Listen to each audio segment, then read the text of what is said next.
So let's talk the Boston Celtics. After starting the year absolutely abysmal with Rajon Rondo and Jeff Green leading the way, they ended up trading Rajon Rondo to the Dallas Mavericks and Jeff Green to the Memphis Grizzlies and put on a show at the second half of the season. After being about 10 to 12 games under 500, they absolutely tore it up after the trade deadline and ended up on a 56 win pace after the NBA trade deadline. Now, that's not the biggest sample size, and I bet if this team played a whole season, they wouldn't win 56 games. But this team is a very, very talented team that most people underrate. They finished the season with a 40-42 record, which was 7th in the East, after having the 5th or 6th pick in the beginning of the season, and everyone thought they were going to be ones who would tank in. No. Danny Ainge, you could make a case that he was trying to tank, but I know the players would not let that happen. The players on this team have way too much pride, and it's Boston. Boston does not like to lose. The fans don't like to lose, so tanking is not good. The players fought very hard and ended the season with the 42 record. Even though they got swept by the Cavs, they showed that in the future they're going to be a force to be reckoned with. This offseason, they had a bunch of good additions. Let's start with the semi-controversial first-round draft pick. The first one, the 16th pick, was Terry Rozier. Many people thought that was very, very high for Terry Rozier. Most mock drafts had him in the 20 to 30. Even 20 was pretty high, but in the 20 to 30 range. But Terry Rozier possesses some elite skills that could translate directly to the NBA. He has elite speed. When this guy turns the corner on you, you are not catching him. If he gets the first step, you are not catching him. This guy will blow past you. After he blows past you, he's a good finisher at the rim. He's not a great finisher. That's something he needs to work on.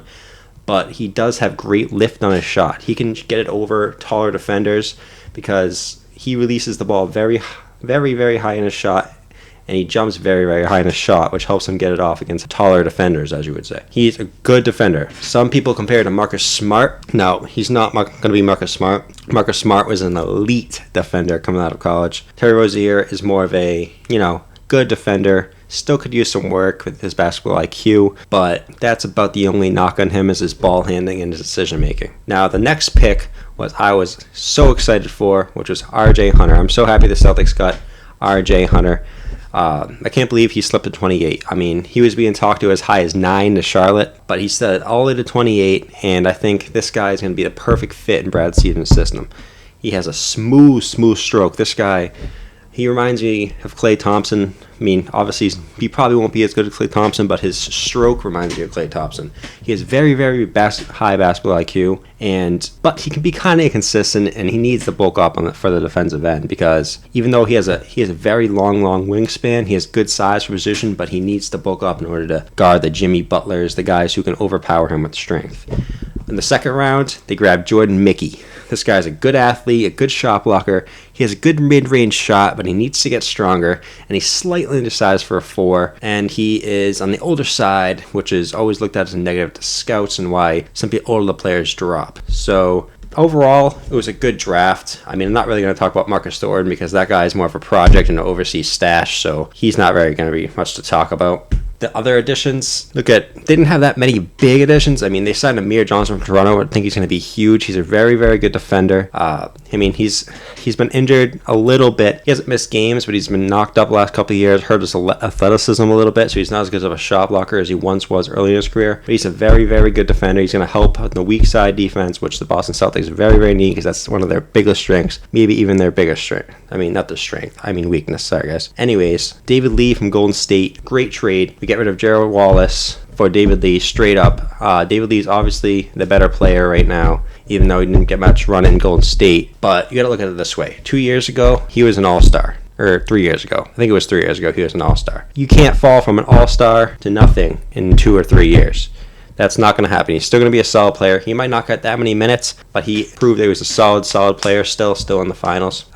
They re-signed Crowder and Urebko, two great guys. Urebko is very surprising last season, coming over from Detroit. Guy gives it all on the court, can hit the three, can defend, good size for position. He's a good player. Crowder obviously is our energy guy, our heart and soul of the team. Is smart. I look for Crowder to even take a bigger step this year, improve his offense, maybe get to 14, 15 points a game. If he gets the playing time, I think he will. I think he'll get around 22 to 25 minutes a game, and I think Crowder is going to take a big step this year into a, DeMarre Carroll-ish role. Now, this is my projected rotation of minutes. I have Amir Johnson, Zeller, and Olynyk sharing the center spot. I see Amir Johnson starting over Zeller. He can go either way. I mean, either way, Zeller played very, very good last year.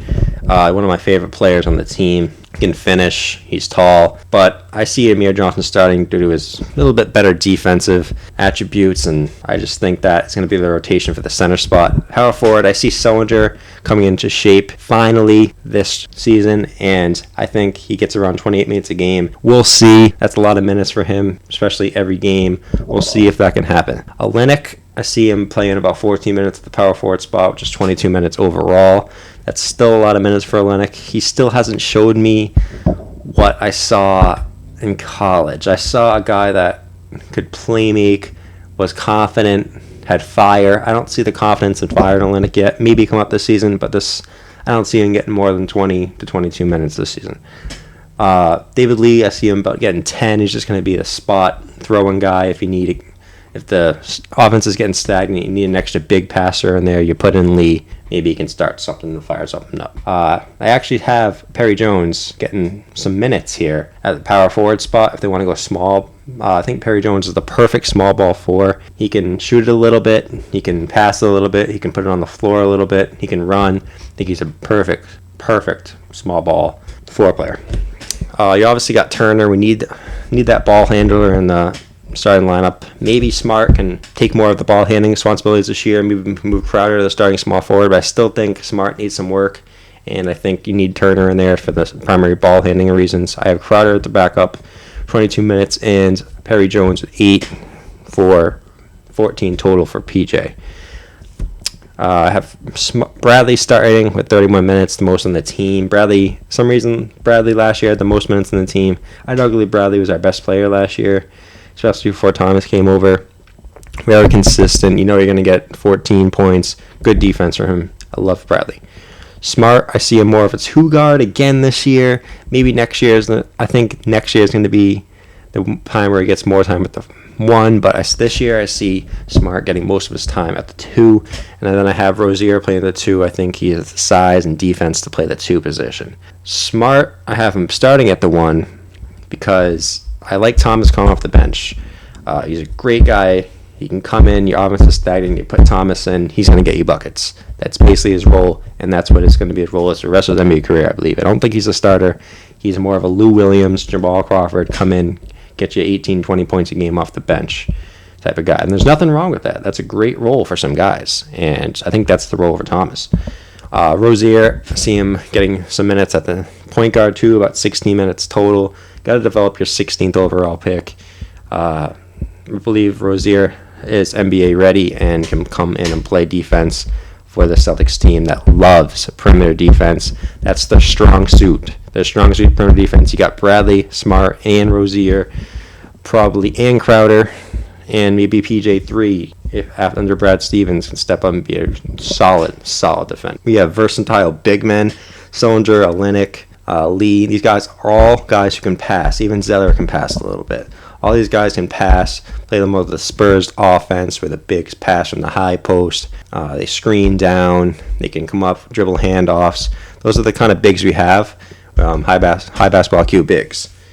Overall, I think we're going to improve this year based on our young player development and more additions and subtractions. We picked up Amir Johnson. We picked up David Lee. We didn't lose much, so I think we're going to get better based on those two reasons alone. And the projected record for the Boston Celtics for me this year is 44-38 and 6th in the Eastern Conference.